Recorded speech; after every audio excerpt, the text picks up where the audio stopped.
There is a version of you that cannot be easily disturbed, not because life has become kinder, but because you have stopped giving every event permission to enter your mind. The Stoics understood that strength is not the absence of pain, criticism, rejection, or chaos. It is the ability to remain yourself while all of them are present. But how do you build that kind of mind? The answer begins with something deceptively simple: learning what is actually yours to control. This is the beginning of Stoic solitude, because before you can become mentally unshakable, you must discover what has been shaking you all along. Lesson 1. The battle you were never supposed to fight. Most people spend their lives fighting battles that were never theirs. They fight to control what other people think of them. They fight to control whether someone stays, whether someone approves, whether someone apologizes, whether circumstances unfold according to plan. And when those things refuse to obey, they experience frustration, as though reality itself has betrayed them. The Stoics saw this differently. Epictetus, who lived much of his early life as an enslaved person before becoming one of the most influential Stoic teachers in history, built his philosophy around a brutally simple distinction. Some things are within our control, and some things are not. Your judgments are yours, your choices are yours, your intentions are yours, your actions are yours. But another person's opinion is not yours, their behavior is not yours, the past is not yours, the outcome of every effort is not yours. And the moment you confuse these categories, you hand your peace to forces that were never going to obey you. Imagine standing on the shore during a violent storm, shouting at the ocean because the waves refuse to become calm. You could scream until your voice disappears. The ocean would not care. Yet psychologically, people do this every day. Someone sends a cold message, and they spend 3 hours trying to decode it. Someone criticizes them, and they replay the words all night. Someone leaves, and they construct endless explanations for why. A plan fails, and they mentally rewrite the past. The event itself may last 30 seconds. The mental struggle can last 30 days. Modern psychology gives us a useful explanation for this. The human mind strongly dislikes uncertainty and lack of control. When something threatens our sense of predictability, we naturally begin searching for explanations, patterns, and possible ways to regain control. Sometimes this helps us solve real problems. But when the situation is fundamentally outside our influence, the same mechanism becomes rumination. You are no longer solving the problem. You are repeatedly touching the wound. And perhaps you have experienced this without ever naming it. You tell yourself that you are thinking because you want clarity, but underneath the thinking is often an attempt to control something that cannot be controlled. This is why Stoic strength begins with a separation. Not everything deserves your mental energy. Marcus Aurelius lived surrounded by uncertainty. He faced political pressure, military conflict, disease, betrayal, and the enormous responsibility of governing an empire. Yet in his private reflections, he repeatedly returned to the question of what remained within his own agency. He did not need the world to become predictable before he could become peaceful. That distinction is enormous. A weak mind says, "I will be calm when everything goes according to plan." A stronger mind says, "I will remain steady whether the plan survives or not." That does not mean becoming passive. Stoicism is not an excuse to tolerate everything. If someone mistreats you, you can establish a boundary. If something is broken, you can attempt to repair it. If a goal matters, you can work relentlessly toward it. But you must separate the action from the outcome. You control whether you prepare. You do not control whether the opportunity appears. You control whether you speak honestly. You do not control whether someone understands you. You control whether you act with discipline. You do not control whether success arrives on your preferred schedule. Think of your mind as a small fortress. The mistake is not that the world attacks the fortress. The mistake is leaving the gates open and then blaming the world for entering. So here is the first practice. Today, whenever something disturbs you, pause before reacting and ask one question: is this actually mine to control? If the answer is yes, act. If the answer is no, release the demand that reality behave differently. That single question can interrupt an enormous amount of unnecessary suffering. And once you begin doing this, something strange happens. You discover that many things you believed were hurting you were not actually controlling your life. You were controlling them in your imagination. But there is another problem waiting underneath this one, because even after you stop trying to control the world, you can still become enslaved by something far closer: your own reaction. Lesson 2: the person you can disturb you. There is a dangerous idea hidden inside the sentence.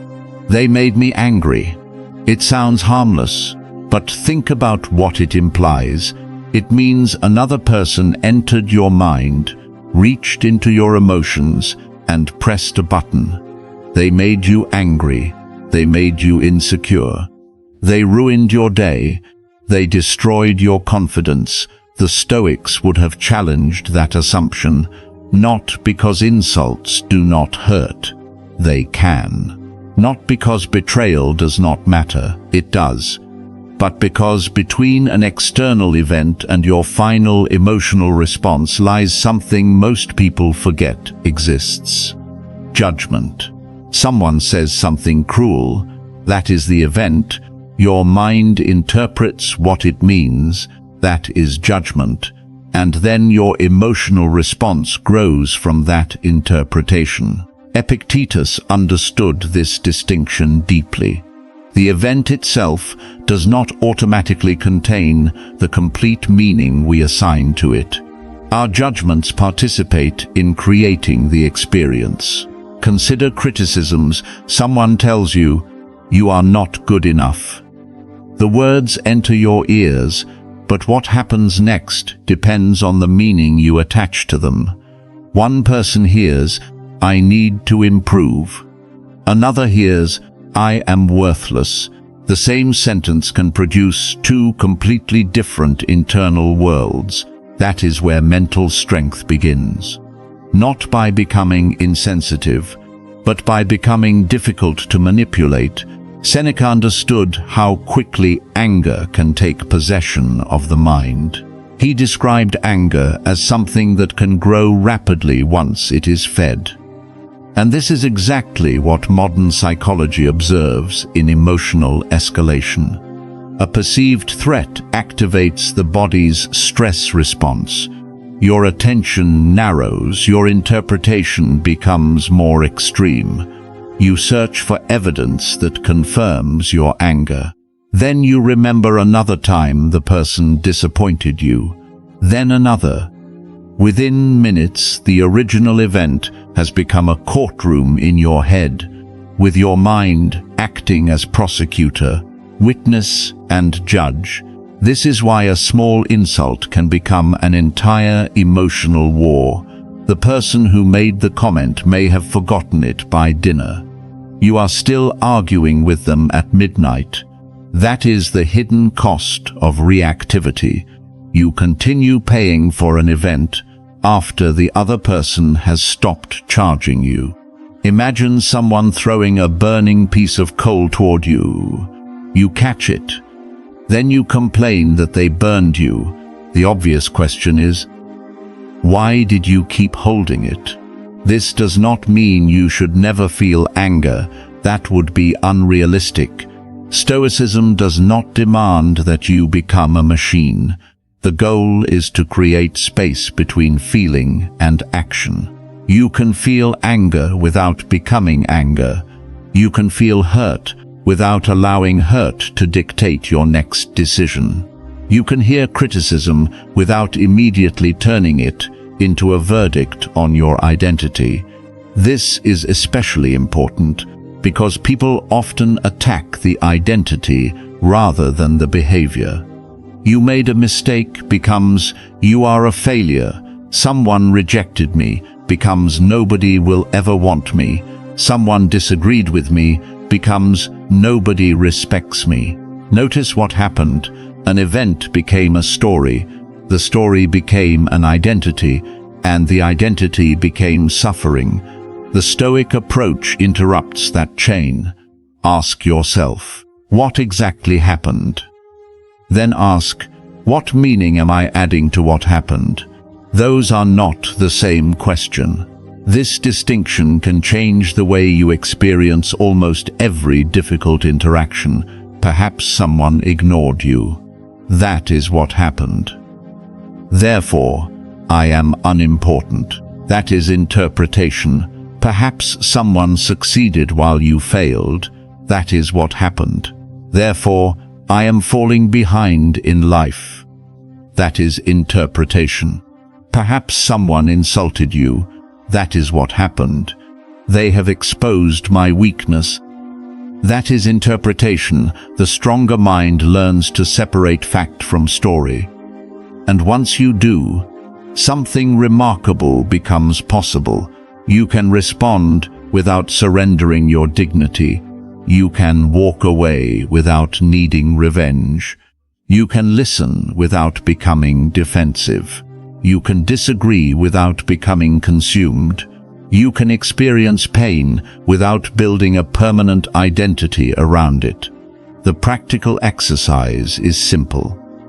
The next time someone provokes you, do not immediately ask, how do I respond? First ask, what exactly happened? Describe the event without adjectives, assumptions, or accusations. Then ask, what part of this belongs to me? Maybe the answer is your response. Maybe it is a boundary. Maybe it is an apology. Maybe it is nothing at all. That pause is where freedom begins, because the strongest person in the room is not necessarily the person who can overpower everyone else. It may be the person who cannot be dragged into emotional chaos against their will. But this raises a deeper question. What if the greatest source of disturbance is not criticism, rejection, or other people's behavior at all? What if it is the expectation that life should give you what you think you deserve? That is where the Stoic path becomes much more demanding, because learning to control your reactions is only the beginning. Lesson 3. The expectation that makes you weak. One of the quietest causes of suffering is expectation, not desire, expectation. There is nothing wrong with wanting something. The problem begins when the mind quietly turns a preference into a demand. You want people to respect you. You want your work to succeed. You want your relationships to last. You want your effort to be rewarded. You want life to be fair. And when reality refuses to cooperate, the pain often comes from more than what happened. It comes from the collision between what happened and what you believed should have happened. The Stoics understood this collision extremely well. They did not teach people to stop caring. They taught people to stop making peace dependent on circumstances. Imagine two people walking through a city during heavy rain. The first person becomes furious. This was not supposed to happen. The second person simply opens an umbrella. The rain is identical. The difference is not the weather. It is the relationship with reality. This is one of the most important psychological distinctions you can make. Pain is often unavoidable, but additional suffering can come from arguing internally with the fact that the pain exists. Marcus Aurelius repeatedly reminded himself that events unfold according to causes larger than his personal preferences. He lived as an emperor, yet he understood that power could not negotiate with mortality, disease, time, or fate. The palace did not protect him from reality, neither does success protect anyone from reality.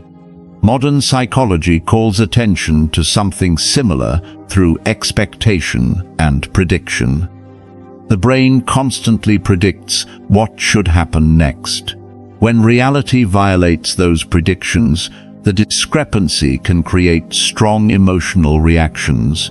This is why disappointment can feel strangely personal. You expected a message. It did not come. You expected loyalty. You received betrayal. You expected progress. You experienced failure. The mind says this should not be happening. And suddenly you are not simply experiencing an event. You are fighting reality itself. But reality does not negotiate. This is why one of the most powerful mental habits is learning to distinguish preference from requirement. I would prefer them to respect me. That is healthy. They must respect me, or I cannot be at peace. That is dependence. I would prefer to succeed. Healthy. I must succeed, or I am worthless. Dependence. I hope this relationship lasts. Healthy. This person must stay, or my life loses meaning. Dependence. The Stoic does not eliminate preference. The Stoic eliminates slavery to preference. There is a story associated with Stoic practice that captures this beautifully. Imagine a person preparing for a journey while constantly reminding himself that his luggage might be lost, the weather might change, the ship might be delayed, and the destination might disappoint him. This may sound pessimistic, but the purpose is not pessimism. It is preparation. The Stoics called this kind of reflection a way of remembering that external things are uncertain and temporary. If you mentally acknowledge that something can change, its loss does not completely destroy your inner stability. This is sometimes called negative visualization. You briefly imagine the possibility of losing what you currently possess. Not to become miserable, to become grateful. You look at the person you love and remember that time is limited. You look at your health and remember that the body changes. You look at your opportunities and remember that circumstances shift. You look at an ordinary morning and realize that ordinary mornings are not guaranteed. Strangely, this can make life feel more precious. Expectation says, I deserve this forever. Gratitude says, I am fortunate to have this now. That difference is enormous. And perhaps this is why certain disappointments have hurt you more than they needed to. You were not only grieving what happened, you were grieving the future you had already imagined. You had mentally spent money you had not yet earned. You had emotionally experienced a relationship that had not yet been secured. You had celebrated an outcome before reality had agreed to it. Then, when reality changed, it felt like something had been stolen. The Stoic response is not coldness. It is flexibility. Hold your plans firmly enough to act on them, but lightly enough to release them when reality changes. Your goal is a direction, not a contract with the universe. So practice this today. Choose one thing you strongly want. Then say to yourself, I want this, but I don't require reality to give it to me. Notice what happens inside you. The goal is not to kill ambition. It is to remove desperation from ambition, and once you learn to stop demanding that life obey your expectations, another source of weakness begins to reveal itself. Your need to be understood. Lesson 4. You do not need to be understood. There is a particular kind of exhaustion that comes from constantly trying to explain yourself. You explain why you made a decision, why you left, why you stayed, why you changed, why you were hurt, why you reacted, why you did not react. And sometimes the more you explain, the more trapped you become, because underneath the explanation is often a deeper demand. Please see me the way I see myself. This is where mental strength becomes uncomfortable. You may never receive that. Someone may misunderstand you. Someone may judge you unfairly. Someone may remember your worst moment and ignore your growth. Someone may tell a story about you that is completely different from the story you know to be true, and you may have absolutely no power to correct it. The Stoics would ask a difficult question. Why does their opinion need to determine your peace? Epictetus taught his students to focus on their own character rather than becoming consumed with reputation. That principle is easy to admire and difficult to practice. Because humans are social creatures, modern psychology shows how deeply connected identity is to social acceptance. Belonging matters. Rejection can activate intense emotional responses because throughout human history, exclusion from a group could have serious consequences. But the modern mind can carry this ancient survival mechanism into situations where it is no longer necessary. Someone dislikes your post. Your nervous system reacts as though your tribe has expelled you. Someone criticizes your personality. You feel compelled to defend your entire existence. Someone misunderstands your intentions. You spend hours constructing the perfect explanation. The problem is not communication. Communication is useful. The problem is when explanation becomes emotional begging. You are no longer explaining because clarity is necessary. You are explaining because you cannot tolerate being misunderstood. That is different. Consider Cato. He became one of the most famous examples of Roman Stoic resistance to political pressure. He valued principles more than popularity. He understood that public approval was unstable. People praise you today. They criticize you tomorrow. The crowd changes.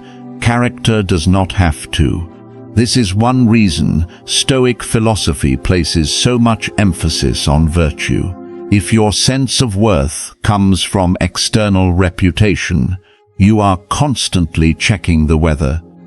If your sense of worth comes from character, you can remain steady even when the weather changes. Think of reputation as your shadow. You can influence where you walk. You cannot completely control the shape of your shadow.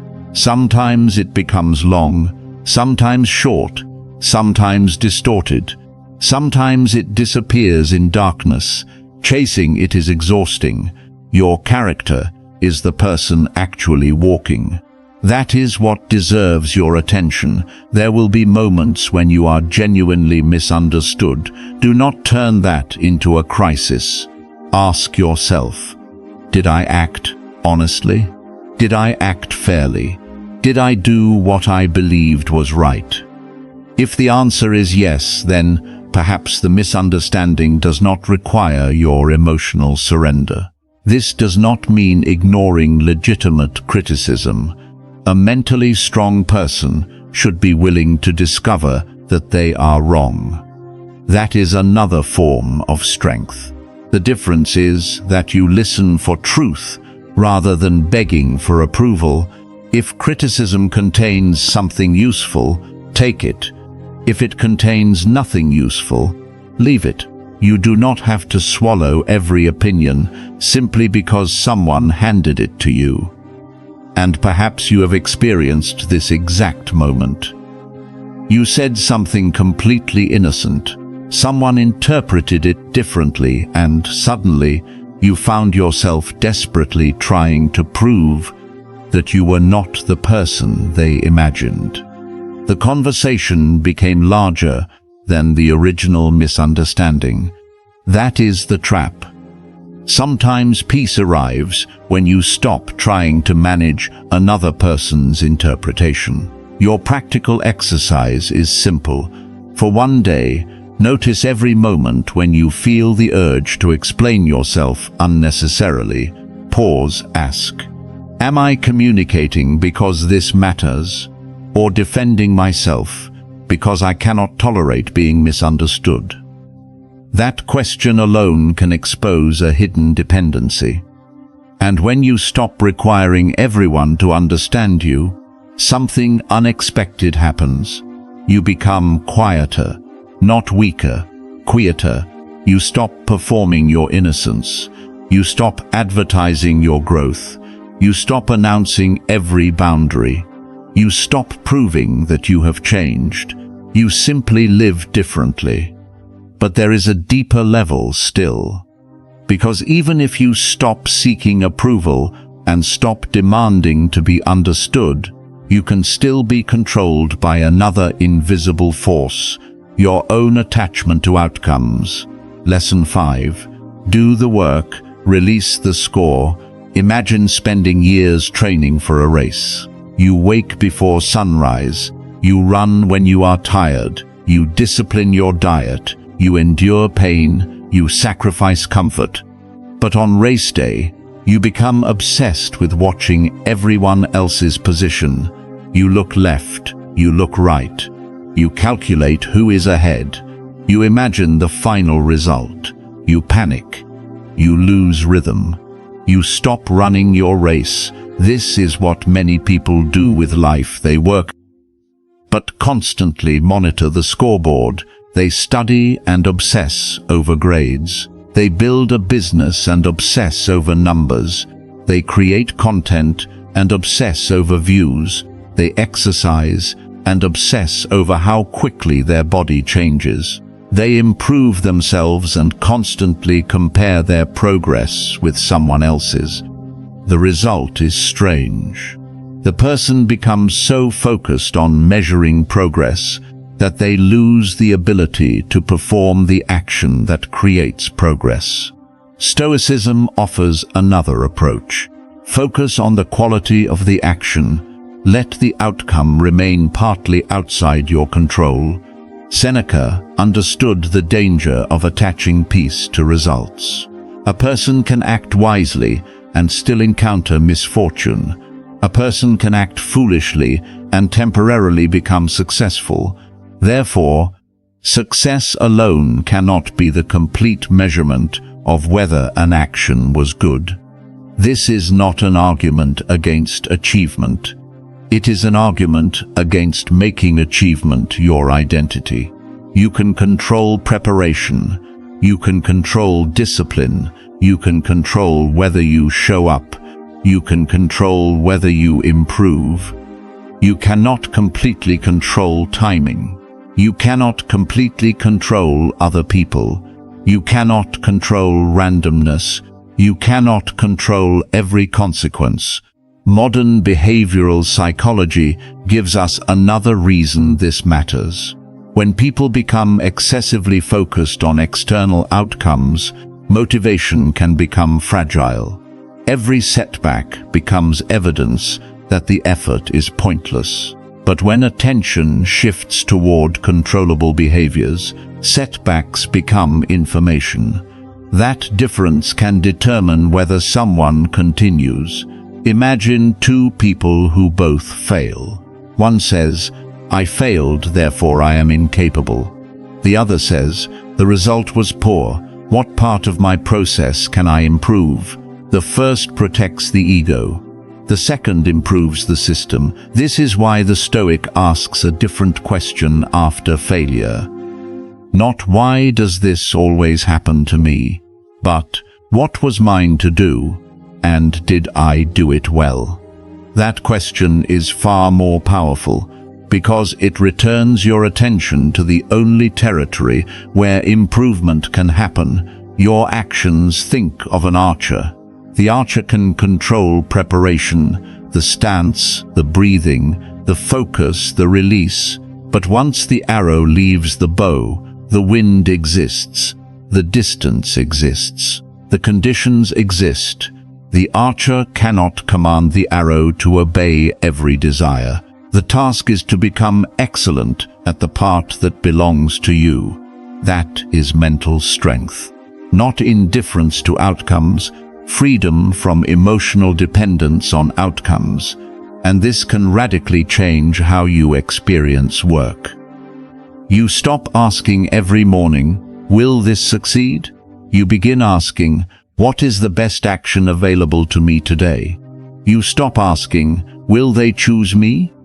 You ask, am I presenting my best work? You stop asking, will everyone appreciate me? You ask, am I acting according to my values? You stop asking, will this be easy? You ask, what does the situation require? This is where discipline becomes less emotional. You do not need to feel inspired. You need to act according to principle. There will still be disappointing results. There will still be rejection. There will still be losses. But the event no longer destroys the entire meaning of your effort. You can lose without becoming a loser. You can fail without becoming a failure. You can be rejected without becoming rejected as a person. You can experience an unsuccessful outcome without concluding that your entire identity has been disproven. That separation is freedom. Try this tonight. Choose one important task you are working toward. Write down the outcome you want. Then write down the actions that are actually within your control. Tomorrow, focus exclusively on the second list. Let the first list exist without worshipping it. Because the moment you learn to give everything you have to the process, while refusing to demand a specific reward from reality, your mind becomes remarkably difficult to break. And yet, there is one final enemy hiding beneath all of this. You can control your reactions. You can release expectations. You can stop chasing approval. You can focus on your actions.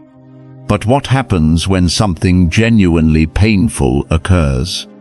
What happens when life takes something you cannot replace? That is where Stoicism stops being an interesting philosophy and becomes a test of character. Lesson 6.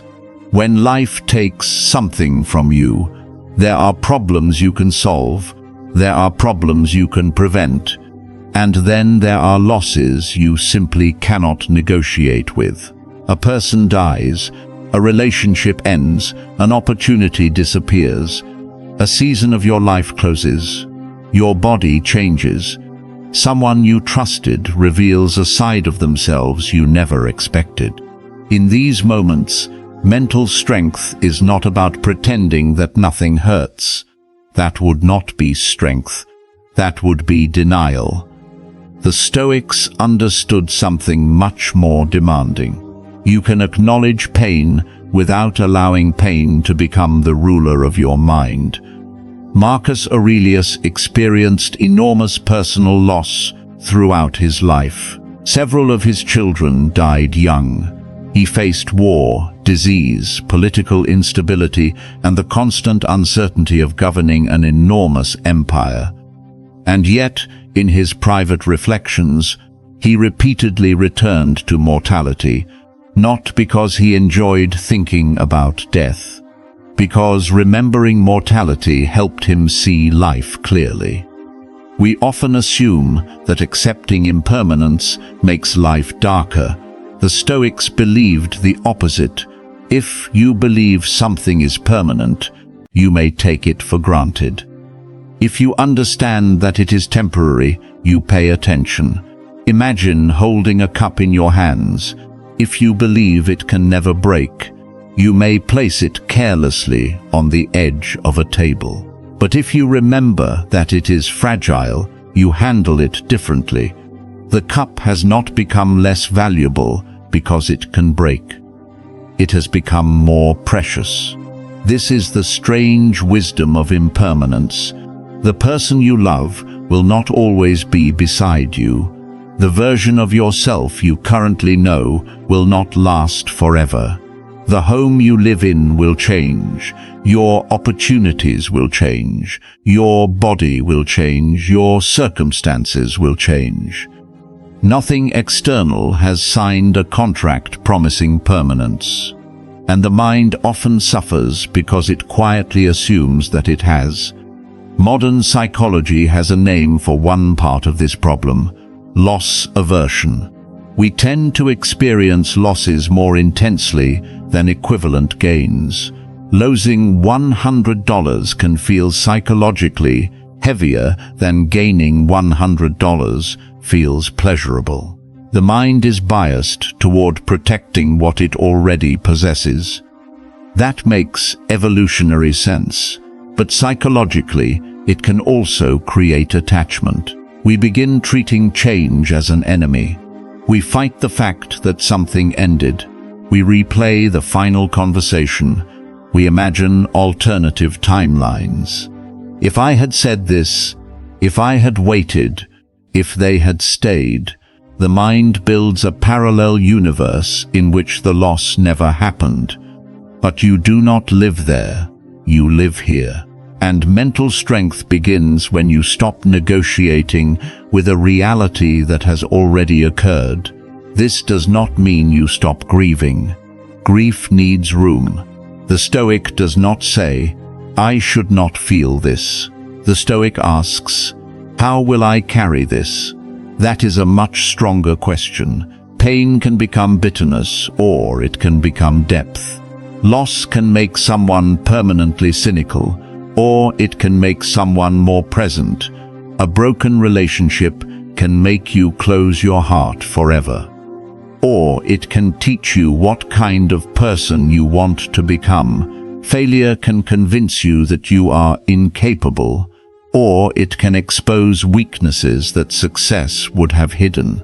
The event does not automatically determine the meaning.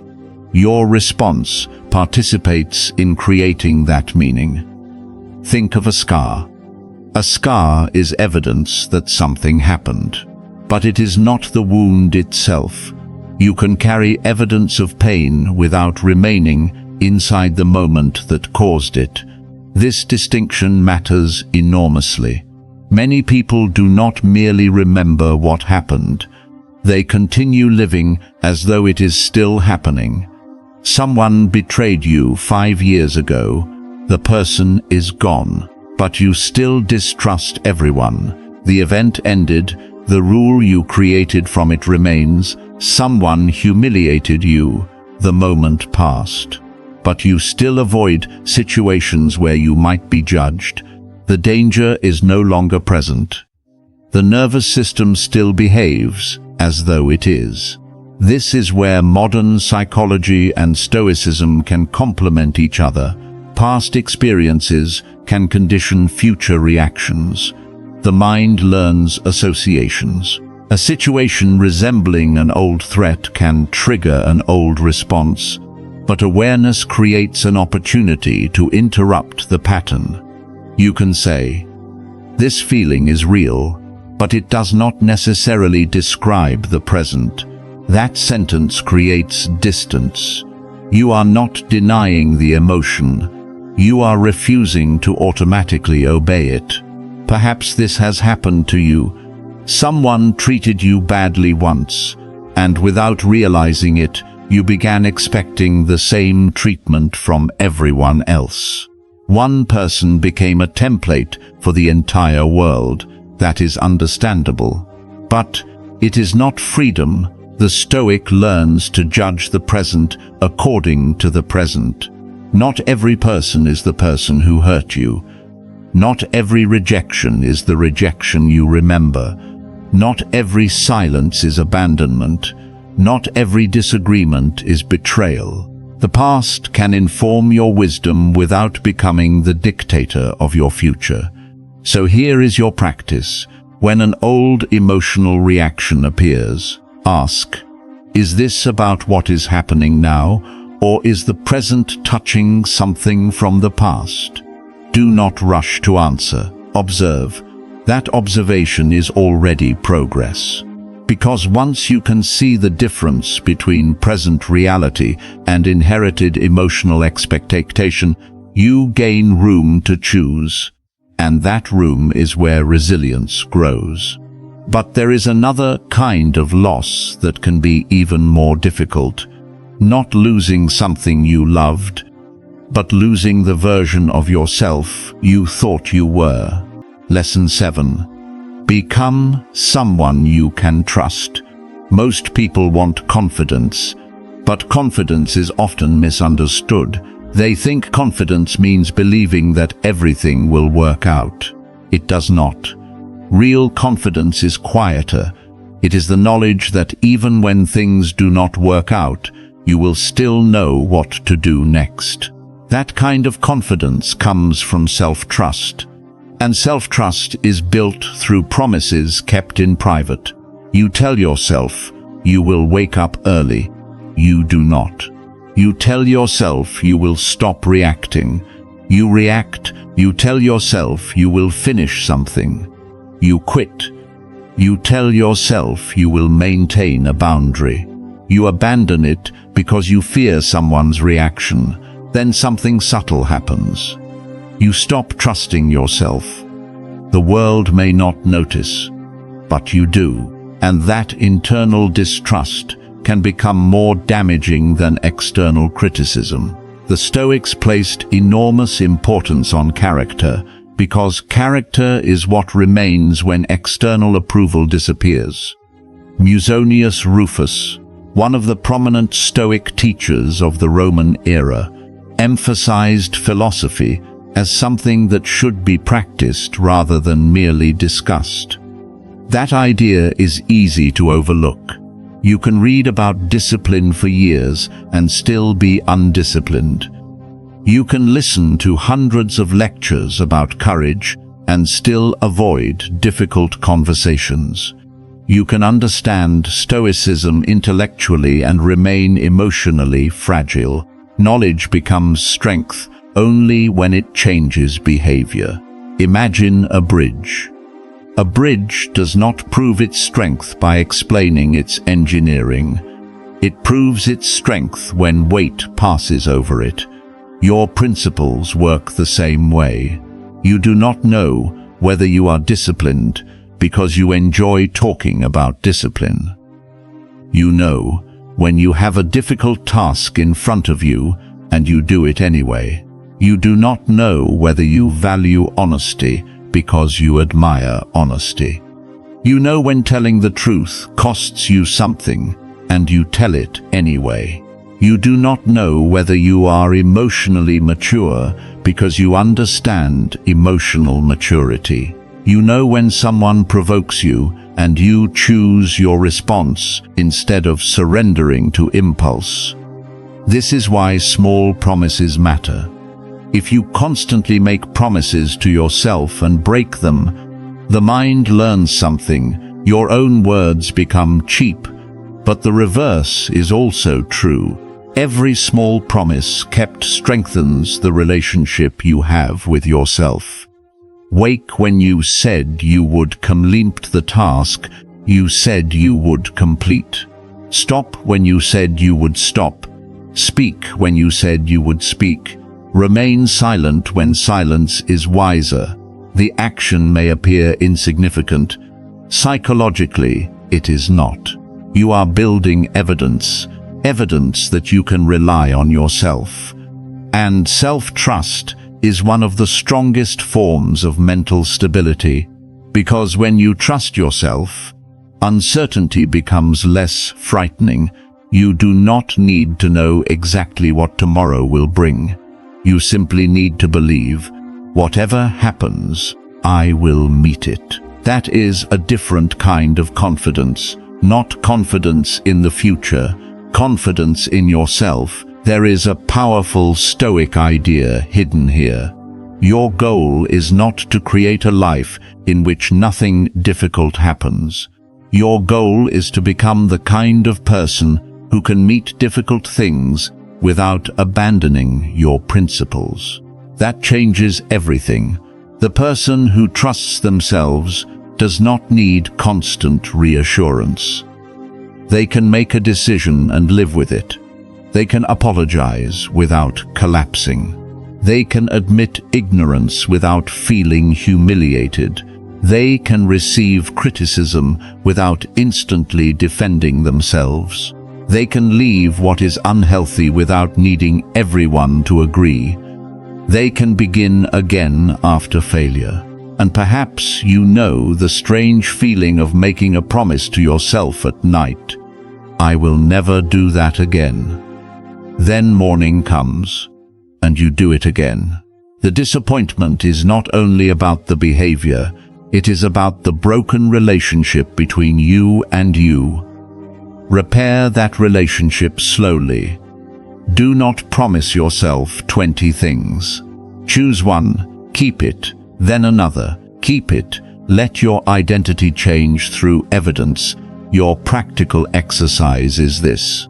Choose one small commitment that you can keep every day for the next 7 days. Make it almost embarrassingly simple. The purpose is not achievement. The purpose is trust.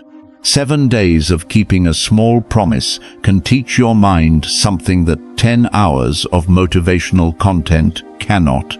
I do what I say. And once you become someone you trust, you become far harder to destabilize, because external chaos can attack your circumstances.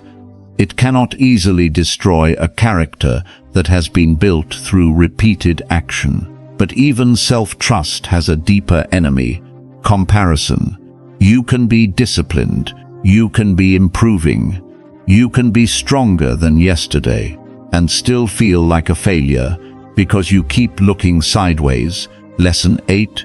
Stop measuring your life against other people.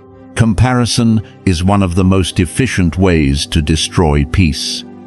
It takes something that may be going perfectly well and makes it feel inadequate. You earn money. Then you see someone earning more. You make progress. Then you see someone progressing faster. You build something. Then you discover someone who built something larger. You become healthier. Then you compare your body with someone else's. You improve your life. Then another person's highlight reel convinces you that you are behind. The disturbing part is that comparison does not require the other person to attack you. You can destroy your own peace while they are doing absolutely nothing. The Stoics understood that desire becomes dangerous when it is attached to external measures. Epictetus repeatedly directed attention toward what belongs to us rather than what belongs to others. Your character is yours. Someone else's possessions are not. Your effort is yours. Someone else's results are not. Your decisions are yours. Someone else's timeline is not. Modern psychology makes this even more complicated because social comparison is deeply embedded in human cognition. We naturally compare ourselves with others to estimate our abilities, status, attractiveness, progress, and belonging. In moderation, comparison can provide information. But in an environment where you are constantly exposed to carefully selected images of other people's lives, comparison can become psychologically toxic. You are not comparing your complete life with their complete life. You are comparing your behind the scenes with their edited highlights. That is an unwinnable game. Imagine entering a race where you are allowed to see only the other runners who are ahead of you. You would eventually believe you were losing. You would never see the thousands behind you. You would never see the people running a completely different race. You would never see the person who started 10 years later. And you would never see the person who is secretly exhausted despite looking successful. This is why Marcus Aurelius focused so heavily on living according to nature and reason, rather than chasing the opinions and achievements of others. Your life is not a universal competition. It is a particular responsibility. The tree does not look at another tree and decide that it has failed because it grew differently. The river does not compare its speed with the ocean. The problem is that human beings can turn almost anything into a ranking, even spirituality, even self-improvement, even peace. Am I more disciplined than him? Am I more successful than her? Am I more emotionally mature? The moment peace becomes a competition, it stops being peace. There is another danger. Comparison can make you resent someone else's success. You see someone winning and interpret their success as evidence of your failure. But another person's achievement does not subtract from your potential. Someone else's light does not make your room darker. You simply need to stop using their light to measure your own. This does not mean you should never study successful people. Study them, learn from them, borrow strategies, observe patterns, but do not turn observation into self-contempt. Ask, what can I learn from this person? Instead of, why am I not this person? That single change turns comparison into information. And information can help you grow. Comparison usually makes you smaller. The practical exercise is simple. For 1 week, whenever you catch yourself comparing your progress to someone else's, replace the comparison with one question. Am I improving relative to who I was? That is your real competition. Yesterday's version of you, last month's version, last year's version. Not because you must become obsessed with constant improvement, but because your life has its own conditions, timing, responsibilities, and path. The Stoic does not ask whether someone else is ahead. The Stoic asks whether he is living well with what has been entrusted to him.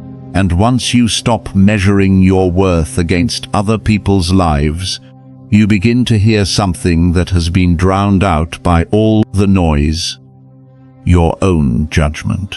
But there is one final battle before true mental strength begins to feel natural.